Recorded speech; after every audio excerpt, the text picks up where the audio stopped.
Welcome to the Dietitian Business Network podcast. I'm Maggie Doherty, your host, dietitian, and business coach. And I'm so excited because today is the very first episode of the podcast.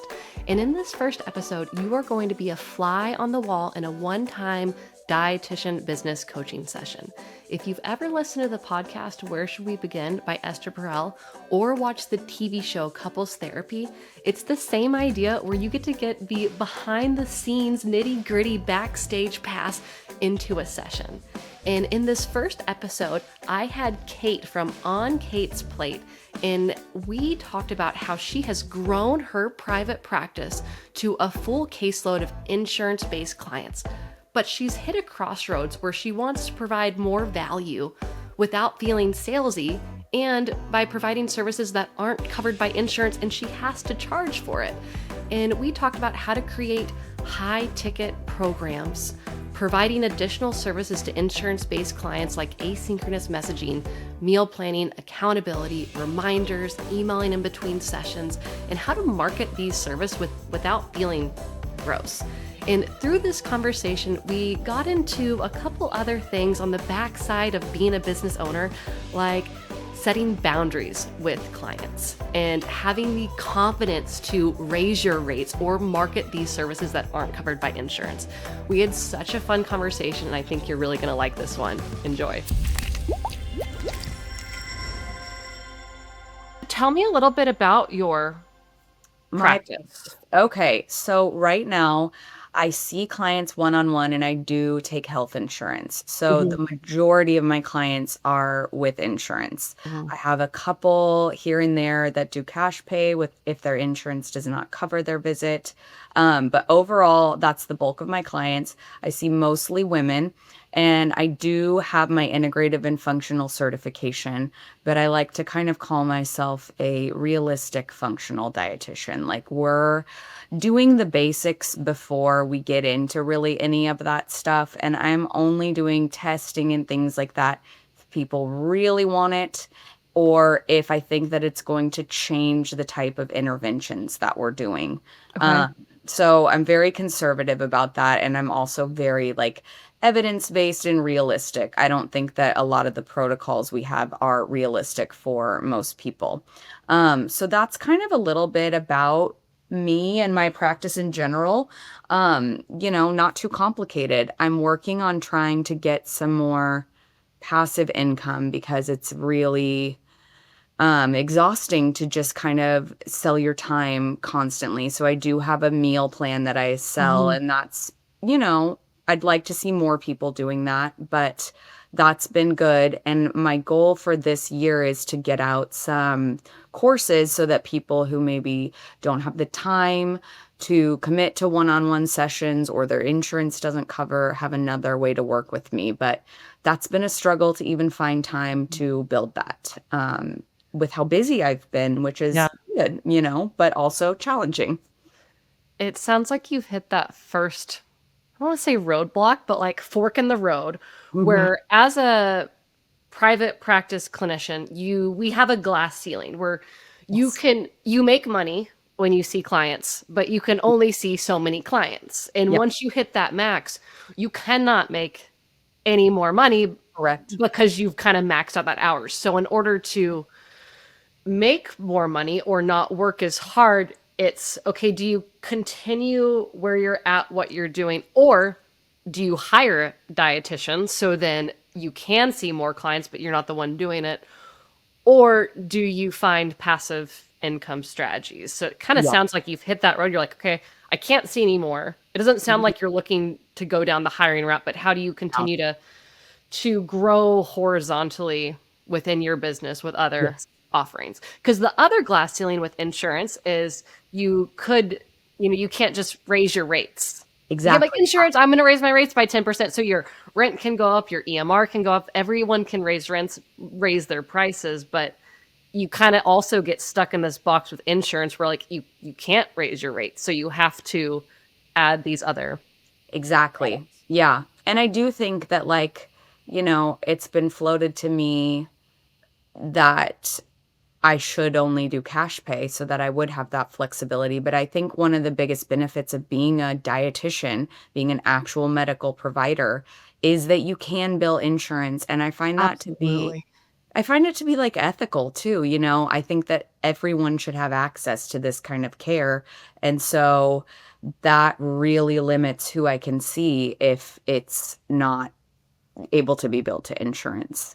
So I own Doherty Nutrition, which is a group dietetics practice that accepts insurance. And when I started my new practice, I didn't want to see as many clients because I wanted to do business coaching, which you Yeah. can't bill insurance for business coaching. But I Uh-huh. decided to not accept insurance because I didn't want to see as many clients. And it the amount of people asking for nutrition counseling is so small with being self-pay. So it's for me, it was a marketing strategy to not get clients to Yeah. not accept insurance. I was able to raise my rates, but it's because, hey, make them high so people don't book this service. Yes. No, and that makes sense. And I do think that, one of the things I think we'll talk about is I would like to create, this high ticket offer package where it really is me hand holding you through this process. But that is a very specific client. And if I'm being completely honest with you and myself, I don't know if my confidence level is there to have this super high ticket item because I feel like, you know, if I'm being completely honest, there's pressure off when people are not paying out of pocket for your services. And I think that a lot of times people are confused what it's like to work with a dietitian. It's very relational versus directive. And, you know, I unfortunately cannot do the work for you. I can't. It's something you have to do. So if you are not doing what I'm saying or can't for whatever reason it might be, then does that come back onto me and you're upset about this money that you've spent? And so it's really hard for me to think about even marketing that service of hey, this is this high ticket program. It's 6 months, transformational. You have me at your beck and call. There's messaging, there's video calls, Mhm. there's a lot of support, there's a lot of guidance. But I still, with all of that, cannot guarantee either A, that you are going to do the things, or B, exactly how your body's going to react to these interventions. And that's really been challenging because I do have a marketing and business coach that I work with, but she's Mhm. not a dietitian. And, I know she wants me to have that confidence, but it's not there yet. My husband and my coach are both like, this is what you want to do, go for it. And I'm like, I don't know if it is. And I don't know if it's fair that I give that to some people and not to others. That's really hard to think about. The confidence piece reminds me of a muscle where you have to train it. Yeah. And you don't get confident doing something without practicing it. And Hmm. so, yeah, you may not have the confidence right now, but if you kind of think of, long term, you want this high ticket item, and that's, step 10. What are each of those small steps that are going to build your confidence along the way? So if you were to do a pilot high ticket program, that maybe the pilot is at a reduced cost, maybe it's free, maybe it's at this cost that makes it you're learning about the program and seeing what works, and then that builds your confidence to launch it. That's It just reminds me, I was a springboard diver in college and all growing up, and I got back into master's diving. And the same thing, there's certain dives that I used to be so scared of, but doing rep after rep after rep Mhm. makes it less scary. And it's the same thing in business. Again, whenever I launched my program, I wouldn't call it high ticket, but it was something where I was like, who am I to be, Yeah. putting this program together, and what am I even doing? Did a pilot at a very low cost and got good feedback. And was like, wow, okay, this does work. Now I'm going to actually launch this. I love that idea. I mean, I hadn't even thought about that. I had thought about trialing it with some clients that I'm already seeing, but Um, it's also hard because I think if I want to be able to devote the type of time that this type of person needs, or this person who's in this needs, there will need to be changes to my schedule now because I see clients Monday through Thursday, and I do have a max set for 5 people per day because I've found that when I get more than that, I'm not a fun mom, I'm not a fun wife, I'm not a fun Uh-huh. friend. And yeah, there are some days where it happens to be that there are more than 5, but that's really rough on me and that's a recipe for burnout. Yep. So, and Yep. I've got to have admin time and all of the other stuff and social media. That's very Mhm. much a job. And so, you know, making those changes is going to be something that takes time and eats into my income as well. So it's, I like this idea of like having maybe 1 or 2 people that I pilot it with and even like a reduction in, my idea is we have messaging and it's available from like, 8 to 6 p.m. weekdays and you get a 24-hour response and, video response and things like this. Mhm. Um, but that takes a lot from you, like as one of these providers, which I'm sure you're aware, like that I care so much about like every single person that I'm seeing. And so Mhm. it's very emotionally draining. And I wonder, like, is that going to reduce my capacity in other places? And what does that look like? And is that even what I want to do? And then the other piece of it is like, yes, I want to have these passive streams where I do feel like the passive stream is not like a diluted version of what you're getting from me one on one. It is something that is truly beneficial. It is something that can truly help you. And so I guess, one of the questions that I had, like my first one is like, I have this goal to create a course. And one of my big marketing points, though, is like, why are you listening to someone who doesn't know anything about you for your nutrition? And so, how do I hold this like, you need personalized info? And of course, my course would be something where there is a personalization aspect Mhm. and it's more educational than prescriptive. Mhm. But how do I market this if I'm saying like the best thing is seeing someone one on one, but buy my course because it's the next best thing, or like, I don't know how to even start to think about that? Right now, so you don't have a course right now, but you have the meal plan. So you have some sort of passive income. So Yes. right now, how do you market to people who buy your meal plans and don't see you individually, and flip flop who see you individually but don't buy the meal plan? How do you market it now? So with the meal plan, I kind of, the meal plan is honestly, it came about as a tool for me to make a meal plan for myself and my family. And I was like, this method works really well for me. And so, I'm going to share it with people. And I was having so many clients that were saying, just tell me what to eat. I need ideas. I'm working with a lot of like moms or young working women, and so it kind of came about that way, and it has been pretty successful. But then like the goal of it is that like, yeah, you can take this and make it your own to some extent. Like Hmm. it's a base. There's going to be things on there that you don't like to eat and you'll have to swap it out for something else, and that's Hmm. okay. And it's not about like hitting this specific calorie or macro goal each day. I'm not that kind of dietitian unless you want me to be. Then we can do that if that's Yeah. your thing. Yeah. But I guess what I say, like I have a new client who I just saw yesterday, and she was telling me, one of the tenets of this meal plan is that I like to prep on the weekend a breakfast for the week and a lunch for the week, and Mhm. that works really, really well for me. Even if the food is something that I'm like, I'm not really looking forward to that, it's ready and I'm happy to have it. And she said, I have to have a different lunch every day. That's a non-negotiable for me. And I'm like, okay, well, that's, absolutely, that's totally fine.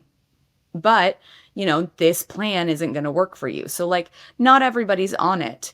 I Mhm. also really struggle with having clients pay for it. Like I'm always like, well, why don't you try it for a month? And then they do and they're like, I like that. And I'm like, and then they'll be like, well, my access closed. And I'm like, well, let me, you know, increase it. But what I need to say is like, yeah, I gave you a month trial and now you need to buy it because Exactly. is how I There you make. go. There's your script. It's hard though. Like I still have such a I know what I provide is adding value. I know that it's important. I know that I'm helping Hmm. people, but I still am, like I have some days where I walk upstairs and I'm like, I nailed it today. I'm so good at this job. Oh my God, like I'm the best. And then I have days where I'm like, what am I talking about? Like, I know nothing. And I think this is part of becoming an expert in any field is that like you realize the incredible depth and diversity and, just nuance to the things that you're learning about. And then I feel like, well, I don't know anything. I'm such an idiot. Like, why am I even doing this? So it's in those moments where I have the fear of, well, they're not going to want to do it if they have to pay, it's $40 a month, if they're going to have to pay $40 a month for this. But I find that to be a low cost for how much time and effort I put into it with the recipe testing and the planning. And then I make like a guide of everything that you prep and, blah, blah, blah.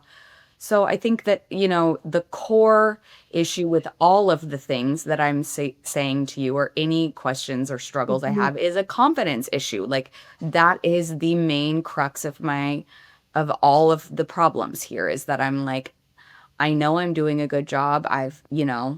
I know I'm doing my best. I love continuing education. I'm always reading and learning more, but why am I not more confident in my skills, in my products, in my value?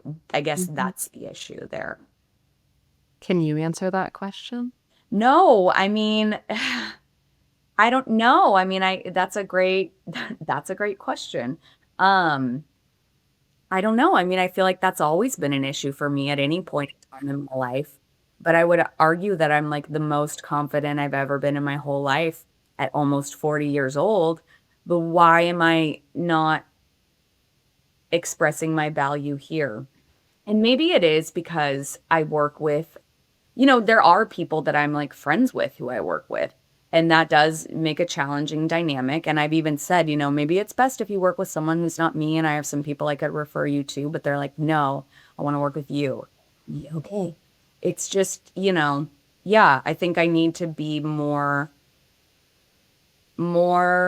upfront potentially with people that like, hey, you're going to get out of this process what you put into it. And if you buy the meal plan and you never do it, it's not Hmm. gonna do anything for you, if you're not following it. One activity I think would be good for you. Hmm. Do you know whenever you sign up for anything online, whether it's like your internet provider or a Netflix subscription, and there's always like three tiers, like basic, whatever, advanced, and it writes down every single thing that you get with it. Mm-hmm. So, for example, just on this Riverside podcast thing, I had just upgraded my membership just right before we met. And Uh-huh. there's three tiers, and it's like basic, pro, and business. And each one has more and more features. Once. And that's the the value of each product. And so I could see with your meal plans, like the amount of hours, like Yeah. 3 dietitian hours gone into this. And kind of if you write down every single value that the person gets out of this product, not only helps your client, but would help you too. I agree with that. Yes. And I will say this, I have done one thing in the past month that was really scary for me, Uh huh. but went better than I thought, and I haven't sold any of them. But I was having clients, message me all the time with questions.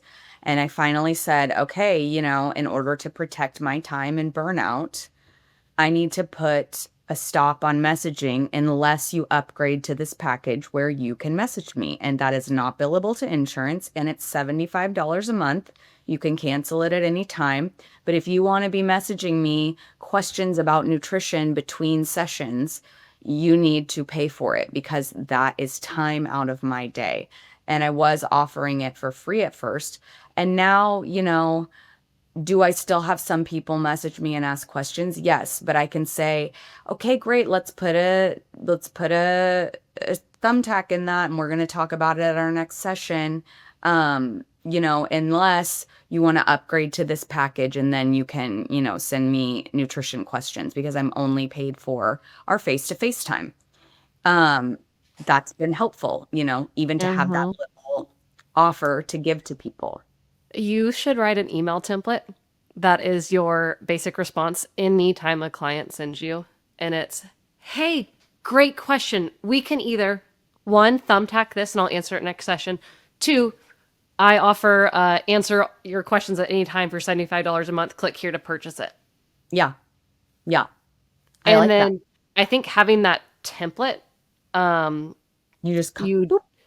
just copy and paste Yeah. it, or if you're on like, for example, Gmail, there's like a feature where it's like literally a template, and so like there's a couple email responses that I'll use a certain template for, I and love so then that's your boundary. Okay, when clients ask me questions via email, my boundary is I respond with this, which is the boundary of it's at session or it's here. And then as you get clients who may ask more intense or more in depth, or you have a different relationship with each client, Mhm. your boundary is you respond with that. Mhm. In a lot, the other thing that I have found really challenging is when you roll out new policies or procedures or way to do things. So at my group practice, there was several things that had changed throughout the years with like culture, how we did things, and at one time we changed salaries, and it was so hard to change things for the people who were already working there versus it Yes. was very easy to change stuff for the people coming in. So we could change things. And it's the same thing with like clients. It's we've taught our clients that we respond to emails in between sessions. So they ask us questions in between sessions because we've taught them that we email back. And so changing the expectation can be hard on both sides, but once it's there, it's Yeah. And I sent there. an email out to all of my clients that I have currently, whether it was day one with me or year two with me. And, the feedback was overall really positive. And so, and I mean, like, I can't tell you how anxious my stomach was, like, pushing send on that email because I'm like, oh my God, like, they're not going to want to work with me if I don't offer this service to them and like that I'm not constantly available. But the more I thought about it, I'm like, I would never expect my therapist to answer my texts immediately. I would never even deign to think about messaging my doctor. Like Yeah. I have to go through this like my chart where it's like you get like three canned questions you can put, and like you Yeah. can't even type anything. It's just like, okay, well, why am I different than that? You know? Why don't I get that same thing? And I get it that it's a relational experience, but at the same time, like yeah, I don't know, like that is a good example for me to thinking about how I talk to clients. Like this is an example of self-efficacy. Like I can have a boundary and I am worth this, and no one's bought it yet, but maybe they will. And that would actually be a really great person Hmm. to be that high ticket trial person of like, Yeah. hey, since you upgraded to this, I want to let you know that I am piloting this high ticket offer and I would love to see if you would be interested in being a tester. And there is Mhm. no additional cost besides what you've been paying, but this high ticket program would not include insurance coverage. It would be something that's fully cash. And but I don't know. I do feel like my husband and my coach really want me to do this, but I don't, even just saying this, like it doesn't sit well with me because I do not like thinking, oh, if you pay more, you get more. That's not fair in healthcare. And if I can make it a little bit more fair, Mhm. I'm going to do that, you know? W- Have you surveyed your clients before on what they want? No, that's Okay. a, So it sounds like you have people telling you what they feel could be best for your clients. It also sounds like you have an idea of what you feel like is best for your clients. mm-hmm, But we got to ask the clients. mm-hmm, So, one of my favorite things that I have done and I recommend is before you roll out anything different at your practice or any offering, survey your clients. So, create a survey, whether, whatever platform you want to use, and say, kind of, hey, here's what I am thinking of offering. Which features would you want included? Unlimited, messaging to me, unlimited meal planning. Kind of put in every single offer that you're thinking of in this high ticket thing. Then ask, how much would you pay for this? okay. Um, you This. know, 25 to 50 per month, 55 to 100. And then you get this survey of, and then at the end you could say, would you be interested in this? So then you find out yes, no, if people interested, what things they want and how much they would pay for. Okay. We did this about 2 years ago. We had an idea of doing a wellness retreat. I think a couple years ago, it was just a little bit more. There's so many trends that happened in and around COVID that are like not trendy anymore. And I feel like that was one of them. I But we would wanted to love to do go on one. I would love a wellness retreat. Yeah. So we want to do a wellness retreat for clients, and we surveyed them about where they would want to go within the state or area, how much they'd want to pay, what things they would want. And then we made that. Okay. So, kind of step one of marketing, now you're putting this idea out there. Again, kind of like the podcast. I'm like, hey, I'm thinking of starting one. Who would want to be on? Me. You. Um, and so then you survey people, you make what they want because you may be surprised. One, they don't want it. Yeah. Two, they're going to pay more than what you thought or exactly what you thought. Yeah. I've used that same method whenever I created the Dietitian Business Network, which is my group coaching program. I surveyed like, do you want content? Do you want group coaching? Do you want individual? What price point do you want? When do you want these meetings to meet? And I made the program based on what people said they wanted. Okay. Yeah. And then that's when you can do the pilot. Hey, if you fill out this, the first 5 people to fill out this form will get free access to, or we'll get in the pilot. But you also could I feel like you could do it 2-part, like send out a mass email to your clients about this. You could incentivize them to fill out the survey by like one person will get raffled and get a $25 Amazon gift card or Yeah. free meal plan for the month, something like that. Okay. Yeah. Could be part one. And then part two is, hey, you guys remember that survey I sent out? I created this program. The first, 5 people to click here will be in the pilot and get it for 50% off. Yeah. Okay. Okay. Yeah. I really like this idea. And I think too, it would be a really great way for me to, you know, see what the people I'm working with would do. Would you ever think that that could be something that I could do like via social media? Because, that's one of my main sources Mhm. of referrals is like asking, a series of polls on Instagram through my stories of like, hey, what are the things you're looking for most and blah, blah, blah, and kind of get some feedback. And then maybe it is like, okay, I'm piloting this and I'm offering it at a lower cost to someone who's not even my client. It's someone who's going to be coming in completely new. So they don't know any different from what, I am already offering, because I do feel like a lot of it is stuff that I'm doing right now for people, but I'm just not getting the reimbursement that it deserves. Uh-huh. Yeah.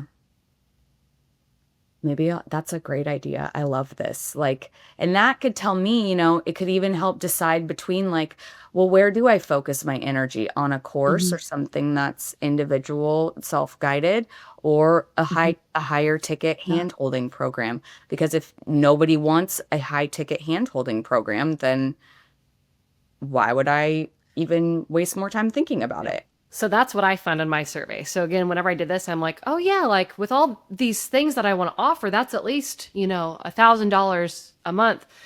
Nobody wanted to pay that. Yeah. So I couldn't give, well, I was able to kind of meet in the middle, but Uh-huh. I also feel like right now, what I've seen in a lot of dietitians' practices is people not wanting to pay that much extra for things. Yeah. I sometimes feel like high ticket stuff, I don't know, maybe high ticket is like a catchphrase. Yeah. I think Um, it is. but I think so it's like two parts where it's like, I don't feel like high ticket stuff is selling super well Mm-hmm. right now. But I feel like there's a huge opportunity for insurance based dietitians to add in services to enhance what they're doing that's not covered by insurance. So I think if you look back to like you're feeling kind of icky from like charging extra, it's like, well, you have to because it's not covered by insurance. So Yes. you're kind of in this space where, hey, I want to better serve clients. How do I There's this phrase I love where if opportunity isn't knocking on your door, then build a door.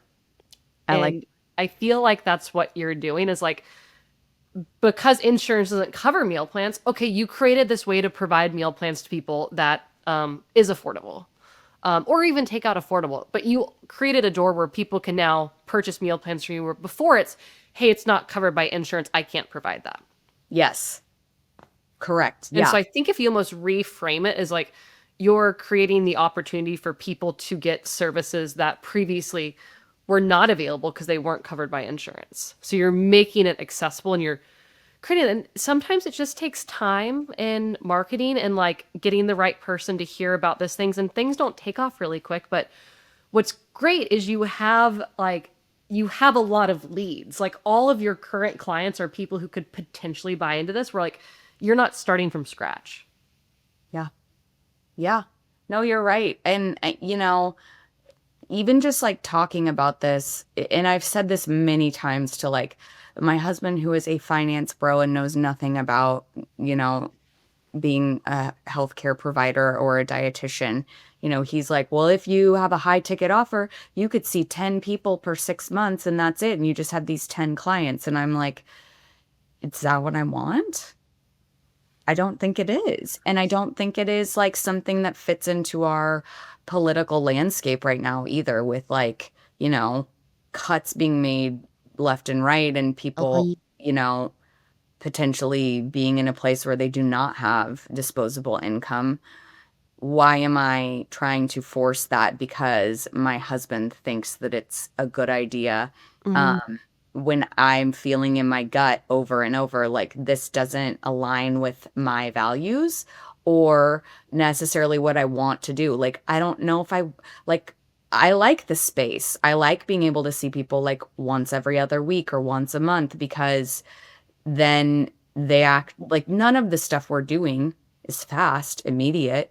Maybe, yeah, you're gonna like feel better if you never eat breakfast and then you start eating breakfast and you're like, oh, I have energy today. That's immediate, but like it's a long-term process. So like I don't know that I want to be with someone constantly kind of that's a lot. That's heavy. That could Yeah. feel oppressive to me and make me resent my job. And so, when I think about one of my good friends, she said, with this being your own company, you get to think about what do you want your life to look like and build your business to kind of fit that. Yes. And Opposed to you build your business around your life, not your business around your life. yeah, yes, like it's so when I do think that, like, that was a big step for me to say, like, hey, I'm not going to see 8 people per day anymore. I'm going to see five. And there's I was going gonna say that to was when we were talking about kind of figuring out what you do and don't want to do. You're be. not sure if you want to go this high ticket route. Thinking back to, okay, how'd you figure out that 5 people was the right to see in a day from figuring out what was too many? And so Yes. it's kind of that same thing as like figuring out if like this high ticket thing is where you want to go.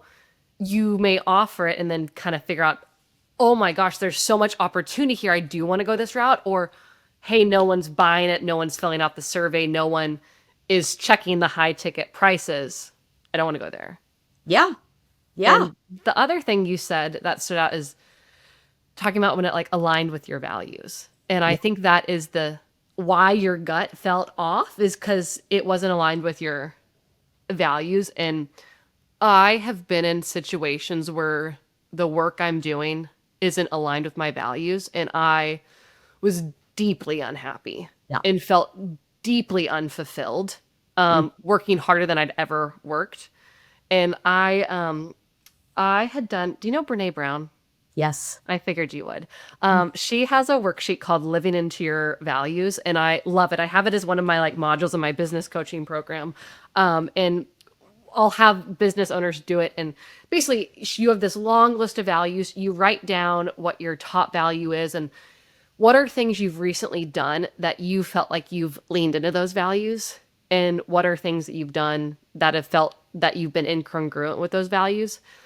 I did that worksheet by myself after a therapy session and ended up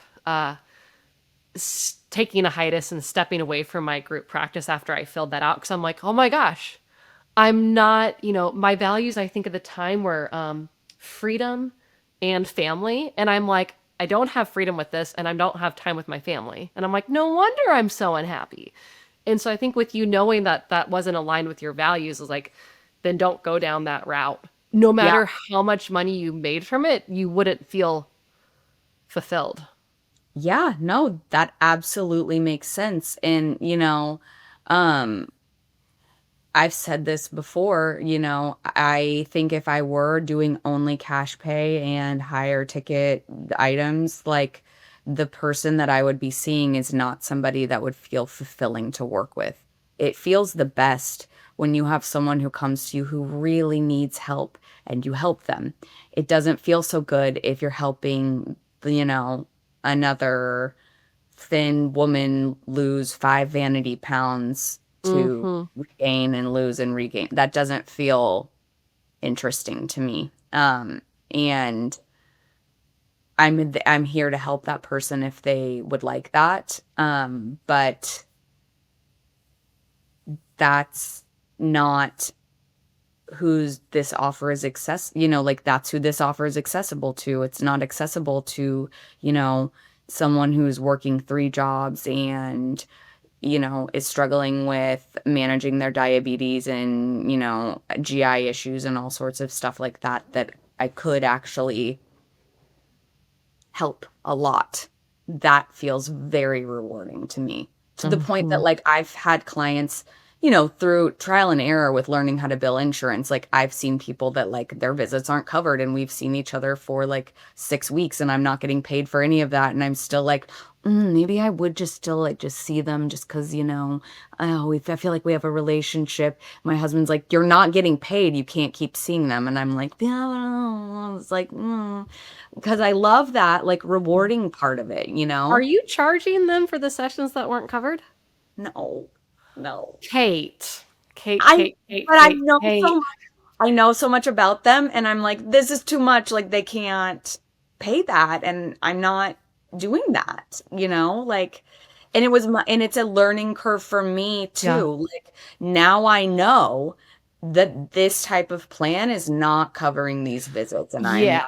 not. So like Yeah. So I think there's kind of two things. So when I first had started my practice back in 2019, I didn't pay for any resources to learn how to bill. I just Googled, I mhm, figured stuff out, and I got a lot of denials. And I mhm, spent a lot of my own time and kind of lost a lot of money by writing off claims because I told someone it would be covered and it wasn't. So I ate the yes. cost. So Yes. my kind of insurance course that I took was figuring out through making all of those mistakes. So I think part of it, excuse me, is okay, you can write it off if that's your learning lesson and that's your mistake. But going forward, setting the expectation of, hey, if insurance does not cover, you are responsible for this amount. Okay. One way I typically recommend people to like quote insurance coverage is, hey, Blue Cross Blue Shield generally covers 100% for limited visits, or hey, Aetna typically covers 26 visits per year, 1 hour at a time if you meet the preventative benefits. That's what we expect. If you want to get that double checked, call insurance yourself, but insurance will also say, hey, we can't guarantee coverage. So I can't guarantee coverage. If it's not covered, here's how much it'll be. Yeah. So then you kind of cover your back and you set the expectation, hey, worst case scenario, it's $150 for the visit. Okay. But I wouldn't write it off just because you feel bad for them. I would only write it off if you told them it was going to be covered and now it's not. I think that's kind of your fault. Yes. And this is someone who has been with me through working for contract companies. And I think it was a learning experience for me because I was like, oh, well, if they're covered there, then we're covered. I don't need to check it or I don't need to follow up on that. And yeah, like there have been a couple learning experiences. And I think you're right that now I do have the confidence with billing and things like that to See, say, example. yeah, like it is a growing experience. So like, maybe from this point forward, this is something that I discuss with people. And I like that verbiage of like, typically this is covered or this is what I expect. But there's always the chance that it's Yep. not. And this is how much it would cost if it's not covered. And, we will approach that as it happens. It's so hard when like, it could take 6 weeks to get the claim back, so you really don't know, and like maybe you've seen this person like 4 times in that period and you're like, "Oh my god, now they owe me like, $600." So Um, sometimes you can say, if you're not sure how it's going to be covered, hey, let's wait till the claim gets processed. If you yeah, want to know for sure. yeah, Since we don't know, hey, every time we meet, it could be yeah, this amount. Um, yeah. Okay, I like that. I think that this is, again, like it's funny because like I've come such a long way with boundaries in my personal life, and those were very challenging to implement. so hard. It's so hard. So hard. And now I'm starting to see these same, like, just even talking with you about it, it's like, what, it's like it's this close to my face. You need to work on your confidence and you need to work on your boundaries. And those are the issues with your Confidence and business. boundaries. Yeah, like it's not about, oh, do you have good products or blah, blah, blah. It's about like, are you confident enough in the way that you're saying things? Are you confident enough in your own abilities to bill insurance? And I think I am. Like, I didn't do the big course that everyone does to learn how to bill insurance. I have like, mucked a lot of my way through. I've Mhm, done some mentors. I've had a mentor that helped me and, mhm. I really asked a lot of people and relied on help. But yeah, it's something that there's I think losing out on money, losing out on income, it has been a very good teacher in that. I always say the best lessons you learn are through mistakes and when you lose time, money, or your sanity. Yes. Yeah. I Like, would I would absolutely agree. Yeah. so speaking of boundaries, I was looking at one of the questions that you'd asked that I felt like was perfect to go into about boundaries, which is that second one of how do you handle people who clearly need more support but don't want to pay for it? Do you Yes. nurture them or move on? Yes. Yes. That's a one that I encounter a lot. Like, hey, you need to be able to message me. You have a lot of questions and you're not trusting in yourself. Hmm. But I'm not just going to do that for you because you need it, you know? What's your, I guess, how right now, how do you handle people who need more support but don't want to pay for it? Do you set a boundary? Do you nurture them? Do you move on? Or what do you do right now? Not set a boundary. No. I can tell you what I don't do. I mean, it's also too like this is something that's really hard for me is like one of the ways that I like to like communicate through social media is like I am your nutrition bestie. Like I'm your bestie. Like I'm here. How am I your bestie? And also being like, but if you want to message me, you have to pay me, And that might be something that I need to look at. How am I how am I doing this? Because yeah, I would be like, okay, we need a message. You can message me. I've done that with several people recently. Um, and it's fine right now for the place that I'm in, but I'm looking at this, right now, I am in still like a building phase. My practice has been here for, a little bit less than 2 years. So like prior to that, I was working in Mhm. in a hospital setting doing outpatient counseling and oncology, which again, like when you said it didn't align with my values and like the support that these patients were getting, I was like, this is appalling to me. So Mhm. then coming into my own practice, I'm like, I want to offer so much support and like follow up and guidance that they weren't getting at the hospital and that I can now provide because this is my business. Um, I just do that. And so maybe that means I need to say something like, hey, I'm hearing that a lot of stuff is coming up between sessions. And so what we could do is one of two things. Maybe depending on what their plan covers or whatnot, like we could meet more frequently. Uh-huh. Yep. Or you can, upgrade to this messaging plan where we can, do some voice notes back and forth between sessions, and that is paid for. Um, and the way I phrased it when I sent the email to everybody is like, this is protecting my time and giving you more value, because if I am in your session and someone messages me and I'm taking my attention away to read this message and respond to it, you're losing out. If I am burnt out at the end of the day and you're seeing me at 4 p.m., you are losing out. Mhm. It's not just about me being greedy, because that's how I feel. I feel greedy. I feel like, pay me, like I need more. Um, but it's realistic. I mean, I don't know if I've even broken even on how much I've spent on school and continuing education and all the stuff. I don't want to think about it. I don't want to know. Just it You is do what need to it know is. though. I know, You and do it's need to know. like That's the part about, being a dietitian business owner is like we're not taught about those finances. And so we don't look in the amount of dietitians I work with that don't open their QuickBooks or don't reconcile or don't know how much they're have that. I don't making. even have that. All right, that's on your homework. It's messy. It's on your Yeah, it's homework. messy. Because Um, you gotta know how much you're making to know if it's yes. worth it. I have no idea. My husband's always like, "Did you pay yourself?" And I'm like, "No." And my dad is my um, accountant. Yeah. He is also like so old school and very conservative. Like his Oh, main quote to me is always, Kate, pigs get fed and hogs get slaughtered. Because I'm like, can I write this off? And he's like, well, pigs get fed and hogs get slaughtered. I don't know if I'd write that off. And I'm like, you can write a lot off. You can I write a lot know. off. I'm like, Um, especially with like being on telehealth, I'm always like, yeah. let's write this off.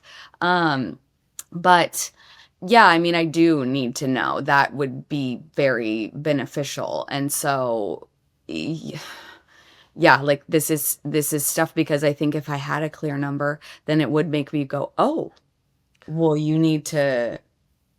When you have that number, then you can work backwards and okay, if you want to make X amount of money per Mm-hmm. year, Mm-hmm. and if you know you make X, your average hourly reimbursement rate, you make X amount per hour, you Mm-hmm. can figure out how many clients you need to see to make that amount of money. If Yes. that amount of clients, let's just say it ends up being more than five per day, you Mm-hmm. now know you will not make that amount of money seeing clients. So then you're like thinking you're going to make this money seeing clients, but because you never looked at the number. Yep. So then you know, okay, to make this money, I need to sell this many meal plans per year. That means I need this many per month, this many per week. So then each week, let's say the goal was you had to sell 5 meal plans per week, see 5 clients per day. If you were at, you know, only 3 meal plans, you could figure out, okay, maybe you raise the price on your meal plans to make that amount. Or maybe you spend more marketing to get there. So there's a lot of different levers you can kind of play around with to figure out what you want to make. But if you don't know what you're making, you don't know what you're making. Yeah, you're absolutely right. Yeah, I mean, ugh, like I hate You're like, shoot, I just got caught red-handed. it's no, you're 100% right. Like, and it's yeah, I mean, that feels yucky. Like, I think that is another like core issue is like my confidence in boundaries, but then also like that the fact to me of like talking about the money in general with anybody, even myself, feels icky to me. And I don't like that. And Wow. it probably is perpetuated by having my husband be in finance. So like he's the one who takes care of all that stuff Yeah. for us and and I'm in the loop. I know what's going on. I'm, making decisions alongside him, but I don't have to. I could be like, you take care of it. And I'm taking on other things. But with this being my business, I really need to be able to take the reins and say, okay, how much am I making Yeah. and what does this look like and what is my goal? What is my goal income and how do I get there? Which could potentially make it, seem more appropriate to be charging people for the things that I'm doing outside of session. Um, Without knowing that, yeah, you do kind of just like it doesn't feel as tangible. So I Yeah. can kind of like, oh. So with the finance, I did a master class last month on finances. And I'm not that finance savvy. I was half of like teaching myself this lesson, but essentially there's this formula that you can do to calculate, okay, basically how much revenue are you on track to make as you break down what are your total leads, like prospective clients, what's your conversion rate, so how many of those leads of discovery calls turn into actual clients, what's the average spend per each client, what's the average transactions or number of sessions per client, Mm-hmm. figure out your margins, and it tells you, hey, this is what you're on track to make. So that was an activity I did last month. I'll get you the link for that. But you can Yeah. figure out how much you're on track to make, and then okay, if you were to increase your prices or add this high ticket offer, how much could you make? So if you were to add this thing, and it can just be really, it was really helpful. It's something that I did with my business coach, and I was like, oh shoot, I didn't realize I'm only making $40,000. This Yeah. isn't worth it. Okay, for this to be worth it, I've got to change some things to make the money I want. So I didn't realize I was working a 50-hour week making $40,000. Yes. Change some things because of that calculation, raise my rates, did a couple of things, and now I'm closer to that income that I want to be at. The other thing that would be really helpful that I think you would like, just knowing that finances aren't your strong suit, but you love learning, Mm-hmm. is have you heard of Profit First for Therapist, No. the book? Okay, I No. just started reading it because the majority of dietitians I coached have read it and were teaching me about it. So I'm like, I've got to know this. But it's Uh-huh. basically a philosophy on how you pay yourself. And it's specific to therapists who have their own private practice, which is essentially like dietitians. Yeah. But that I think would be a great way to ease you into a little bit of finances and taking a little bit more Yeah. ownership. Yes. Yes. And I have a lot of finance books and things that I'm like, oh yeah, and then those just sit and never get opened. And I'm Yeah. like, can I just learn this by owning the book? Do I have to read it? Oh, Just like hover your hands over it and like mm, absorb the information. head. No, I mean, I think that this all makes a lot of sense and is very it's eye-opening even just to like kind of lay all of this stuff out here and say it Yeah. out loud yeah, you're absolutely right. And what really clicked with me with what you said wasn't, you should know this, blah, blah, blah. It was, is this worth your time? Because if it's not, then why am I putting effort into something that's not giving me the results that I want? Because yeah, like I sacrifice a lot of time with my kids, my family, my sanity, my free time, all of that. I mean, like I pour Hmm. every ounce of myself into this work. I'm working every day. Hmm.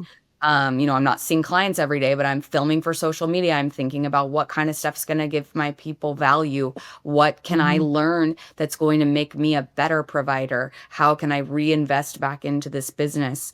And if this business isn't creating, you know, income for me, something's got to change. Yeah. Yeah. Hmm. I love that.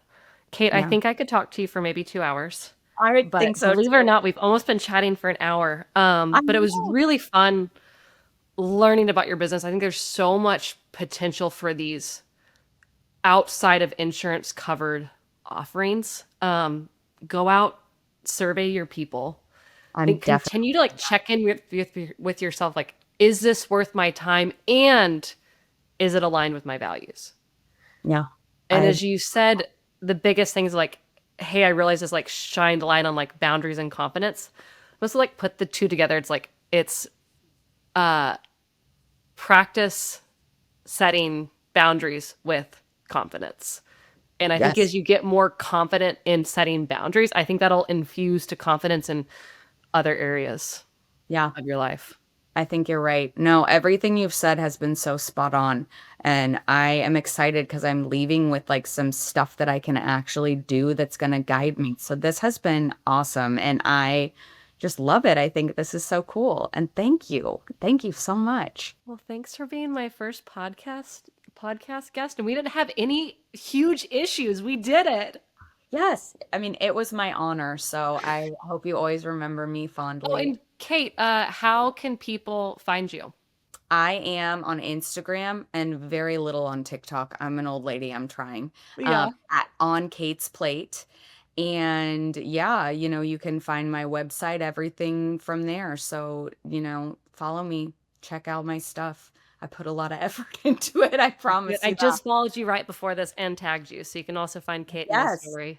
Yes. Well, thank you so much. This has been awesome. I loved it. Yay. All right. See you around, Kate. Bye.